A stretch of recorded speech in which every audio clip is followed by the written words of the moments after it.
The wind carried no mercy through the slats of the barn. It whistled low through the cracks, tugging at torn fabric and stirring dust that danced like ghosts in the morning light. Somewhere in the corner of the loft, a woman lay curled in straw in silence, her breath shallow and slow, as if each inhale had to negotiate its way past the ache in her ribs. Her hands were bound loosely with rough rope, frayed from nights of restless twisting. Her lip had split again in her sleep. The boards creaked when the wind leaned heavy. A sunbeam pierced through a knothole above her, cutting across her face like a judgment from heaven. But heaven hadn't looked her way in weeks. She didn't cry anymore. Not out loud. Not since the first few nights, when the cries had only brought footsteps, shouts, and the sting of something hard against her skin. Back then, she still believed someone might come. That the church bells might toll. That someone from town might notice she hadn't been seen since the frost set in. But no one came. No one asked? She'd arrived at the homestead 6 months prior, wearing her mother's lace collar and a shy smile. A new bride with soft fingers and a hopeful heart. Her husband had been quiet, but kind in his own way, a man who whispered instead of shouted, who lit the stove before she woke and mended his own boots. But winter made widows fast. A fever took him by the third snow. Grief curdled quickly in that house. His mother, hard-eyed and long-fingered, had clutched at his belongings like a miser, her voice sharp as bone when she spoke of the outsider girl, who brought death into their home. His brother, who'd eyed her with something colder than disdain from the start, took to drink and anger in equal measure. They whispered at night in corners she wasn't welcome in. She slept with her boots on, just in case. Then came the night she answered back. One blow turned to two. Her cheek struck the table's edge, and she hit the floor. She didn't remember what was said. Only that she woke up here, in the barn, with blood dried in her ear and straw stuck to the side of her face. The door bolted from the outside. A dented tin plate pushed in once a day. At first, she screamed. Beat the door until her fists bled. But no sound carried beyond the fields. Now, the quiet was her closest companion. Only once had someone come. A child, not older than 7, wide-eyed and barefoot. She had pressed her face to the cracks and whispered, "You look like an angel someone buried by mistake." Then vanished before her name could be called. After that, the woman began whispering prayers. Not for rescue, but for peace. If death were to take her, let it come soft and soon. The days became watercolor blurs, soft golds and deep shadows. Sometimes she imagined her mother's voice reading from Psalms. Sometimes she thought she saw her husband in the light beyond the door, just out of reach. She no longer knew what was memory and what was mercy. She thought once about escaping. When they forgot to tie her wrists one night, she waited until the moon was high. She pushed at the door with her shoulder, gentle, then firm, but the bolt held. The latch scraped loud enough to draw a shout from the house, and she flinched back into darkness, heart pounding. That night, the plate didn't come. Her body grew lean, her spirit thinner. But something in her, the part that had dared to speak back, refused to die. That something stirred now, when the wind shifted. She sat up slowly. Her limbs trembled, more from habit than fear. There, in the hush of a dying afternoon, a sound rode in on the breeze, not the rustle of leaves or the creak of old timber, but something else. Something rhythmic. Hoofbeats. She froze. Pressed her ear to the wall. Waited. The sound faded, then returned closer, steady as breath. Her fingers clawed at the wooden seam, eyes wide through the crack. Dust bloomed on the horizon. A rider. He wasn't from town. She knew every face there, every name spoken over store counters and church pews. This man rode alone, slouched slightly, hat low. A horse of deep chestnut, its mane whipping like river grass and wind. She didn't know him. But something in her soul stood up. The horse slowed near the barn. The rider dismounted, tethered the reins without rush. He walked with a quietness that felt deliberate, not uncertain. His boots stirred no warning bark from the dogs. He paused by the barn door, head tilted as if listening. Her throat tightened. She dared to tap twice, soft like bird feet. Then silence. He stepped closer. His gloved hand touched the latch. Hesitation flickered, then resolve. The bolt lifted with a groan that echoed like thunder in her ears. Light spilled in, blinding and beautiful. She blinked against it, shielding her face. When her eyes adjusted, he stood before her, tall, weather-worn, beard kissed with silver, eyes the color of river stones in shade. He said nothing. Just looked. She didn't speak either. Words felt too heavy for her tongue. But her eyes, sunken as they were, held a plea so old it had no language. He knelt slowly. Took the frayed rope between careful fingers. Untied it with reverence, not pity. She flinched as his coat brushed her arm, not in fear, but from the shock of warmth. He handed her a canteen. She drank like someone waking from a dream. When she finished, she met his gaze again. This time, she saw something. Not shock. Not disgust. Not the sick curiosity of those who feign kindness for stories. He simply saw her. As she was. A survivor in the shape of a ghost. And then, without a word, he gathered her into his arms. She didn't resist. The door closed softly behind them, the wind catching its breath. But far off, just beyond the bend of the road, another pair of eyes watched from beneath a wide-brimmed hat. And they were not kind. The wind had changed that morning. Not in force, but in feeling, the way a quiet sorrow can shift into premonition. He'd noticed it before he'd saddled his horse. The birds were late to sing. The cattle moved restlessly in the lower pasture, snorting into the dawn mist like something had unsettled the earth beneath them. He didn't say a word about it. He rarely spoke anymore, and when he did, it was mostly to the animals. The rancher was a man shaped by silence, not in retreat from the world, but in truce with it. His name had long ago stopped being called in town. Folks remembered him from a distance, a good worker, a strong back, a steady hand. But after the fever took his wife and the child she carried, he had pulled his voice into his chest like a wounded bird. Left the church pew empty. Stopped answering letters. And yet he hadn't vanished, not entirely. He rode to the feed store twice a month. Repaired fences when called. Took care of what was his and asked nothing more. This morning, the calf had slipped through a break in the western fence. He followed its trail past the cottonwoods and over a small rise where the wind cut sharper.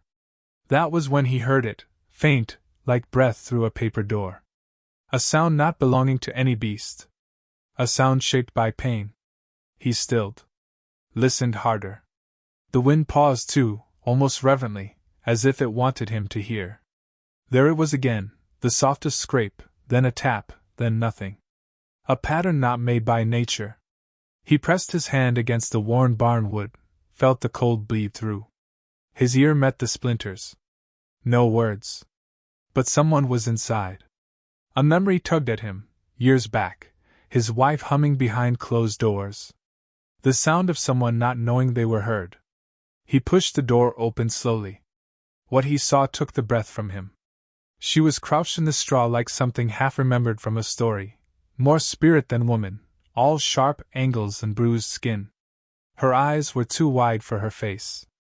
The light made her blink hard, like a creature born in darkness. She didn't beg. She didn't speak. She looked at him with a quiet that said she had already imagined this moment 100 times, each one ending in cruelty. He didn't ask who she was. Didn't ask what she'd done. He only knelt, undid the ropes with hands that trembled more than he'd expected, and wrapped her in his coat. The weight of her against him felt like cradling grief itself.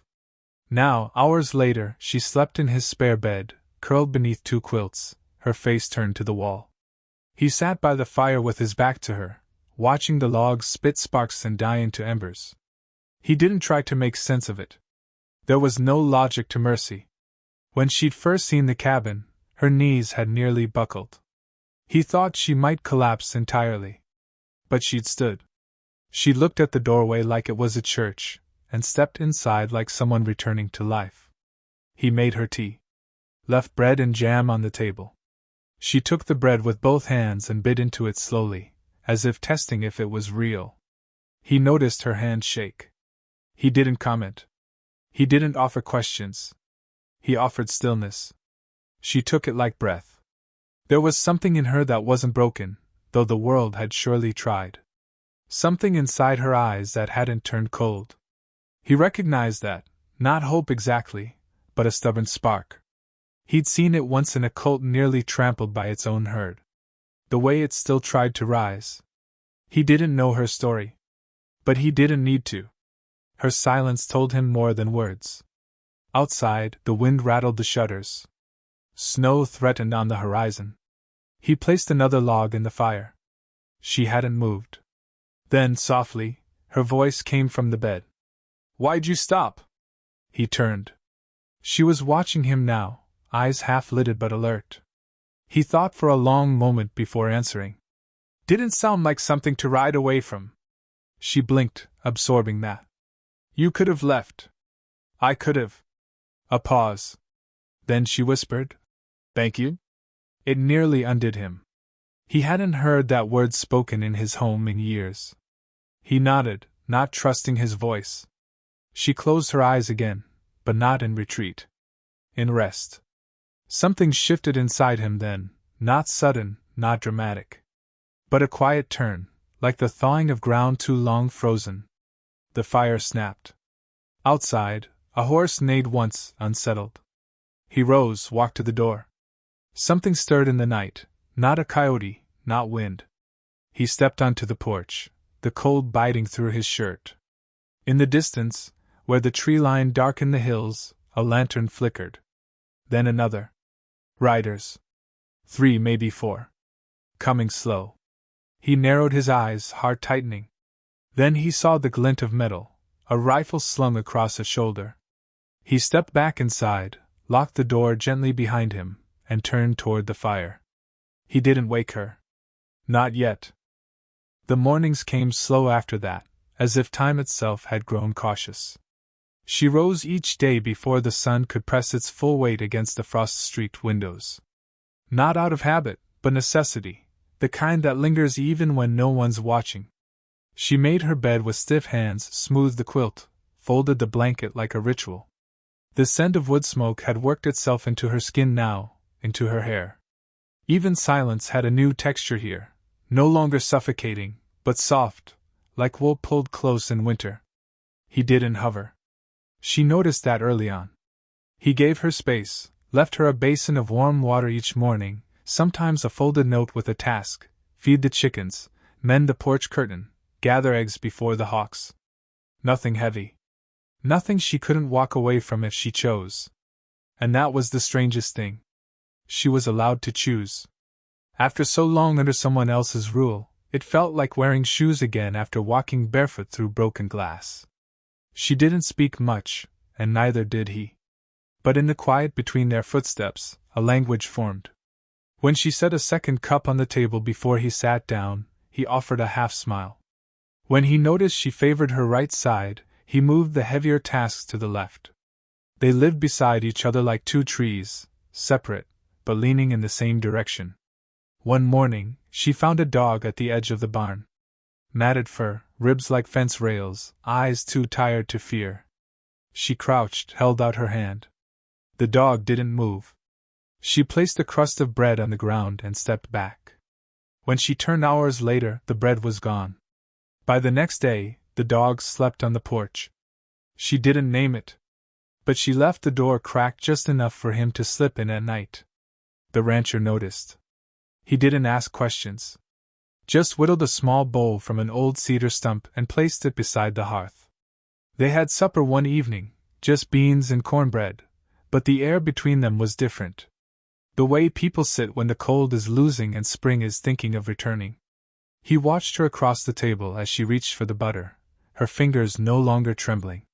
She met his gaze for the first time without flinching. Something passed between them, not romance, not yet. But something older. A recognition. "You've got a good way with things that've been forgotten," he said. She smiled, a small, startled thing, like she'd forgotten her face could do it. Later, by the fire, she picked up a book from the shelf. The cover was worn, the title nearly rubbed out. She traced the letters with her thumb. He said it had belonged to his wife. He didn't flinch when he said it. Just looked at the fire like he was talking to it instead of her. She likes stories with sad endings, he said. Said they were more honest. She opened to a page near the middle and began to read aloud. Her voice was thin but steady. The dog rested its head on her foot. He closed his eyes. She didn't finish the chapter. The next morning, the wind shifted again. A letter arrived by horseback. The postman said nothing, just tipped his hat and rode off. The rancher read it on the porch. She watched from inside, catching only the way his jaw set afterward. He folded the letter, slid it into his coat. When she stepped out with his coffee, he took it but didn't drink. "Someone's looking for you," he said quietly. Her fingers curled against her apron. "Not the law," he added. "Not yet, anyhow. A man in town's been asking. Says you belong to him?" Her face remained still. But her throat pulsed. He didn't push. Just waited. After a long silence, she said, "He's my brother-in-law." "That man the one who?" "Yes." The word was quiet. Firm. The porch held its breath. He nodded. "Then he don't belong near here." She stepped to the edge of the stairs, arms folded against the cold. The sky was gray, but no storm came. "I'm tired of running," she said, voice soft as a prayer. "You won't have to." That night she found a lock on her door. Not to keep her in, but to keep others out. She cried then, the quiet kind, where tears come without sobs. No one saw. Except the dog. 3 days passed. She sewed a button onto his coat. He taught her how to spot deer trails near the creek. The distance between them narrowed. Not with words, but with gestures, the shared plate, the offered book, the way he'd reach for her coat before she asked.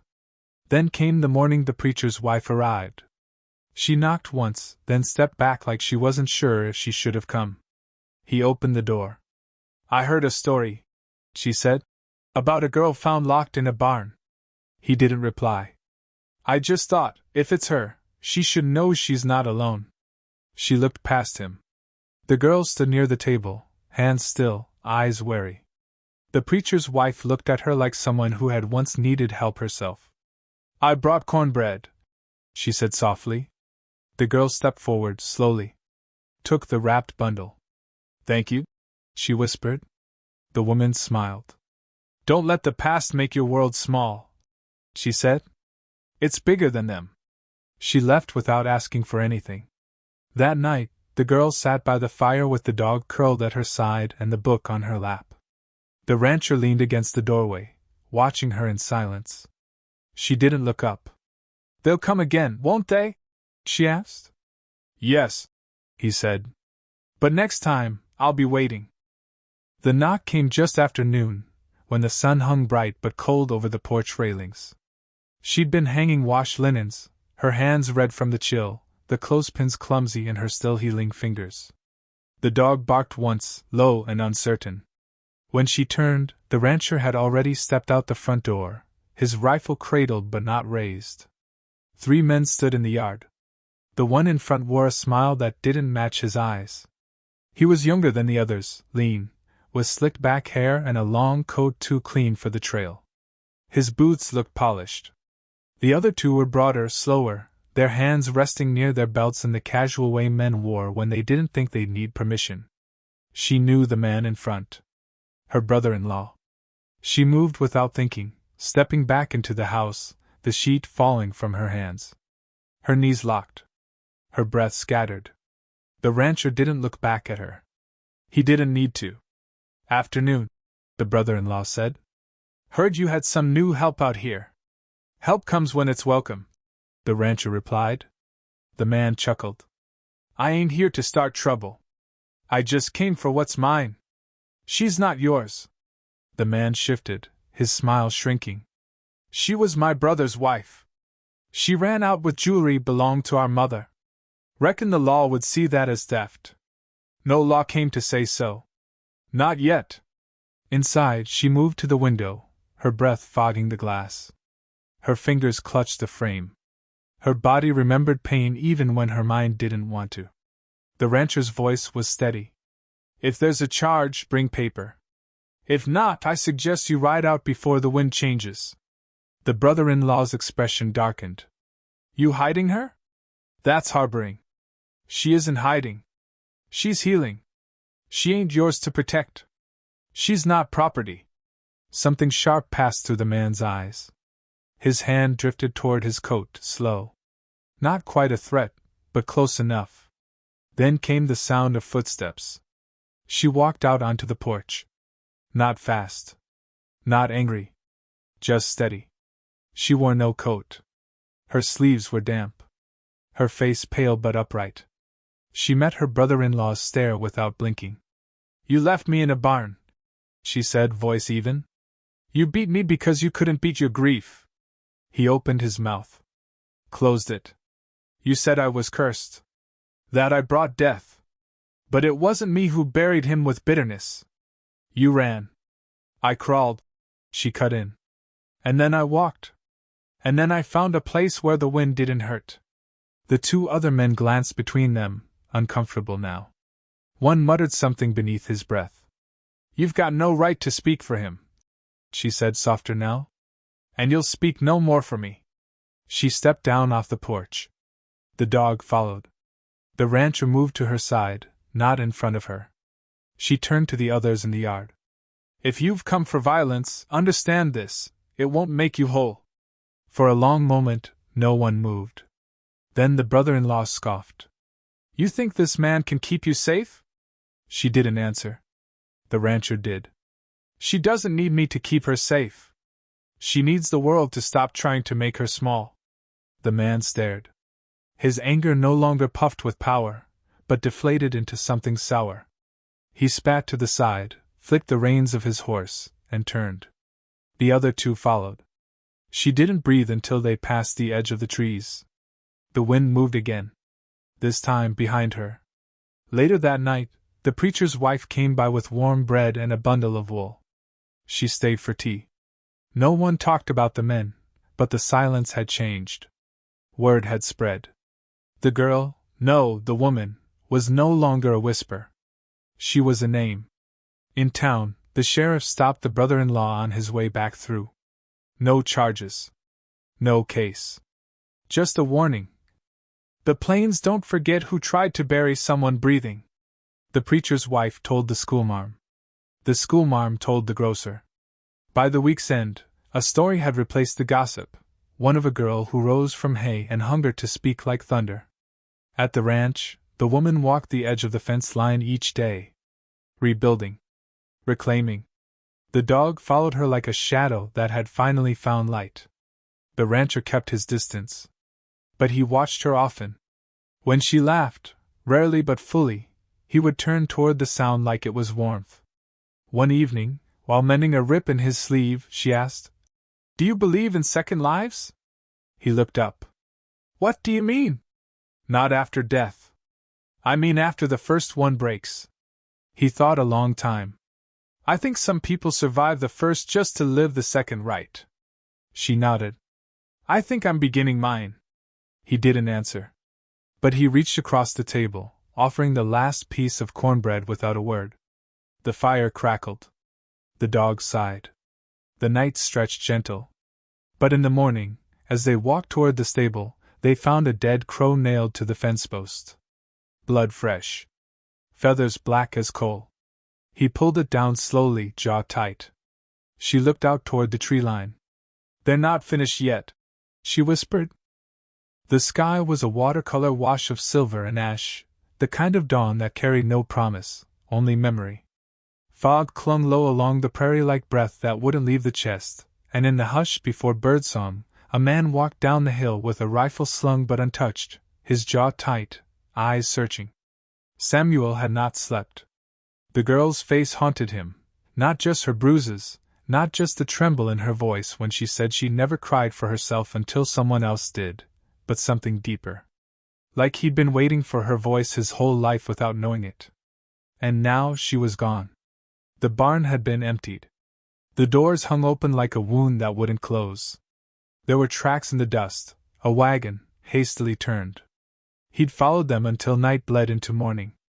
Now his boots crunched over gravel, drawing closer to a cluster of cottonwoods where a shack sat crooked under the trees, barely a breath away from falling in on itself. Inside, she sat curled in a corner like a bird who'd forgotten how to stretch its wings. Ruth's hands were bound, her hair unbrushed, her dress torn at the shoulder. But her eyes were steady, trained on the man who dragged her there, not family, not even blood. Just a cruel fool with a bitter streak, who couldn't stand the quiet strength of a woman who never fought back, only endured. Samuel stepped into the doorway, his shadow falling long across the floor. The man turned, saw the rancher, and laughed, a low, sharp thing. "You come for the pretty thing?" he sneered. "She ain't yours." But the moment Samuel stepped further in, there was something in his gaze that said he wasn't asking permission. There was a cold stillness in him now, like ice under river water, calm but deadly. "You're right," Samuel said, voice low. "She ain't mine." He looked at Ruth. Her eyes flickered, recognition, disbelief. A silent cry. She didn't move, but something in her face came undone. "She ain't anyone's," Samuel continued, lifting the rifle slowly, holding it not like a threat but a truth. The man laughed again, louder now, trying to fill the room with noise. But Samuel's quiet had weight, and soon even laughter faded beneath it. A second later the rifle cracked. The bullet didn't kill, it slammed into the man's leg, dropping him hard. Samuel walked over, knelt, and with an edge in his voice like flint meeting steel, said one sentence. "If you ever breathe near her again, I won't miss." He cut Ruth's spines. Her wrists were raw and red, and when he reached to help her up, she flinched, not from him, but from the ache of remembering how to hope. It took time to walk back. She didn't speak. Neither did he. But every step away from that shack felt like a small reclaiming, as if she was gathering the pieces of herself scattered across these broken plains. At the ranch, she didn't go inside right away. She stood in the field, letting the wind run through her hair. She looked at the sky as if checking it hadn't fallen in her absence. Her eyes stayed dry, but her hand brushed his when he passed her the blanket, and in that touch was more than gratitude. It was trust beginning. Days turned soft around them. She slept on the porch at first, under stars, like she didn't want to take up too much space in someone else's life. He'd leave coffee out at dawn, a quiet peace offering. She'd leave wildflowers on his windowsill. They spoke little, but everything important was said in silence. One morning, she stepped inside. She swept the floor, repaired a broken hinge on the kitchen door, mended his shirt and left it folded on the chair. These weren't duties. These were seeds she was planting in a soil she wasn't sure would hold her. He never asked her to stay. Never needed to. And one evening, just as the sun dipped low and the sky caught fire, he brought her a small wooden box. Inside was a comb, ivory-handled, simple. His mother's. She looked at it for a long time. Then, carefully, she combed her hair, as if brushing out the last tangles of sorrow. She met his eyes. "I ain't who I used to be," she whispered. He nodded. "Neither am I." That night, she cooked for two. Seasons turned. Snow came, then melted. A new foal was born. The ranch found rhythm again, not because things were perfect, but because they were shared. There were no grand declarations. No sweeping vows. Just warmth in the way they poured coffee for each other, and the gentle way he reached for her hand when thunder rolled across the hills. When she smiled now, it didn't tremble. When he laughed, it wasn't hollow. And one spring morning, when a passing peddler stopped by, asking if the ranch needed help, he looked at Ruth first. She nodded. "We could use an extra hand," she said, like this place was hers too now. It was. Word spread, as it always did in towns with long porches and short tempers. Folks heard how the girl no one helped had built something steady out of nothing but ash and kindness.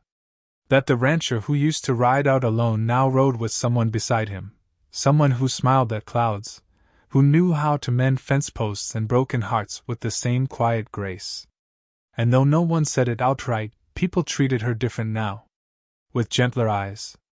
Like maybe they'd finally seen her, not the bruises, not the past, but the woman who had survived both. On the first anniversary of her arrival, Samuel planted a peach tree. She watched him from the porch, hands folded, heart full. "Why a peach?" she asked. "Because it takes roots slow," he said. "But when it blooms, it's sweeter than anything you ever waited for."